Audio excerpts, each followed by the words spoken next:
एक गांव में पृथ्वी सिंह नाम के एक जमींदार थे। पृथ्वी सिंह काफी पैसे वाले थे। उनकी दो बेटियां रचना और पुष्पा थीं। पुष्पा के जन्म के समय उनकी पत्नी का स्वर्गवास हो चुका था, इसलिए वे पुष्पा को ज्यादा प्यार नहीं करते थे। रचना को वे बहुत प्यार करते थे। रचना को भी इस बात का बहुत घमंड था। वह भी अपनी बहन पुष्पा से नफरत करती थी। रचना के लिए बढ़िया से बढ़िया पकवान बनाए जाते थे। पुष्पा को उसका बचा हुआ भोजन मिलता, कभी वह भी नहीं बचता तो वह भूखी ही सो जाती थी। धीरे धीरे समय बीता और दोनों बेटियां बड़ी हो गई। पुष्पा सुबह जल्दी उठकर स्नान आदि करके घर के आंगन में लगी तुलसी की बड़े मन से पूजा करती, उसके बाद मंदिर जाती, वहां से आने के बाद सारे घर का काम करती। रचना देर से उठती और वह स्नान आदि करके घूमने चली जाती थी। एक दिन पुष्पा ने रचना से कहा, बहन, हमारी माँ नहीं है। मैंने तो तुलसी माँ को ही अपनी माँ मान लिया है। जब मैं सुबह इनकी पूजा करती हूँ तो मुझे इनमें माँ की छवि दिखाई देती है। तुम भी सुबह माँ तुलसी की पूजा किया करो और मेरे साथ मंदिर चला करो। रचना ने कहा, मैं किसी पेड़ को अपनी माँ नहीं मान सकती। तुझे जो करना है वो कर, मुझे किसी चीज की जरूरत नहीं है जो मैं पूजा पाठ करूं। ये कहकर वह घूमने चली गई। कुछ दिन बाद पृथ्वी सिंह ने एक बहुत अमीर खानदान में लड़का देखकर रचना का विवाह तय कर दिया। रचना बहुत खुश थी। उसने पुष्पा से कहा, देखा, मेरा विवाह भी अच्छी जगह हो रहा है। अब मैं पूरी जिंदगी मजे करूंगी, बिना पूजा पाठ किए मुझे सब मिल गया। पुष्पा ने कहा, बहन, तुम मानो या ना मानो, ये सब तुलसी मैया की कृपा है। जिस घर के आंगन में तुलसी मैया का पौधा होता है और उनकी पूजा होती है, उस घर में कभी कुछ अशुभ नहीं हो सकता। रचना ने कहा, ये सब किस्मत से मिलता है। तूने बचपन से आज तक तुलसी की पूजा की, पर तुझे हमेशा पुराने कपड़े और झूठन ही खाने को मिली, मुझे बिना कुछ किए सारे सुख मिले।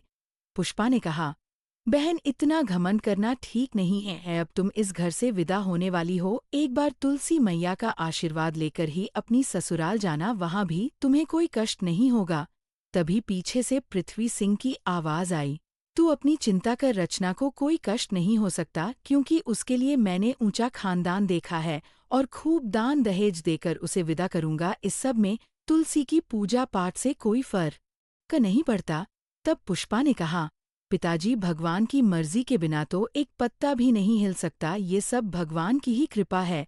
पृथ्वी सिंह ने गुस्से में कहा, ठीक है, मैं तेरा विवाह किसी गरीब घर में कर दूंगा, फिर देखता हूँ तेरी पूजा पाठ कैसे काम आती है। पृथ्वी सिंह ने रचना की शादी के बाद पुष्पा की शादी एक लकड़हारे से कर दी और उसे कुछ भी दान दहेज नहीं दिया।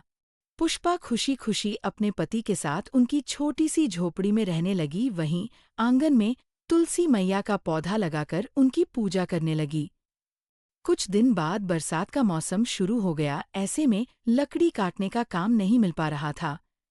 पुष्पा के घर में काफी परेशानी होने लगी। एक दिन वह अपने पति के साथ मंदिर गई। वहां वे पूजा कर रहे थे, तभी उन्हें एक सेठ जी मिले। सेठ जी उन्हें जानते थे। उन्होंने कहा, तुम मेरे साथ चलो, मेरा लकड़ी का व्यापार है जिसे संभालने वाला कोई नहीं। तुम मेरा व्यापार संभाल लो। पुष्पा के पति ने उनका व्यापार संभाल लिया। व्यापार में काफी मुनाफा होने लगा, जिससे पुष्पा व उसके पति के दिन बदल गए। उन्होंने काफी बड़ा मकान बना लिया। वे बहुत अमीर हो गए। एक दिन पुष्पा मंदिर से वापस आ रही थी तो उसने देखा एक पेड़ के नीचे रचना बैठी रो रही है। पुष्पा ने उसे चुप कराया और रोने का कारण पूछा तो रचना ने बताया, मेरे पति बहुत बीमार हैं, उनकी बीमारी में सारा पैसा खर्च हो गया है। हम गरीब हो गए, अब उनके इलाज के लिए भी मेरे पास पैसे नहीं हैं।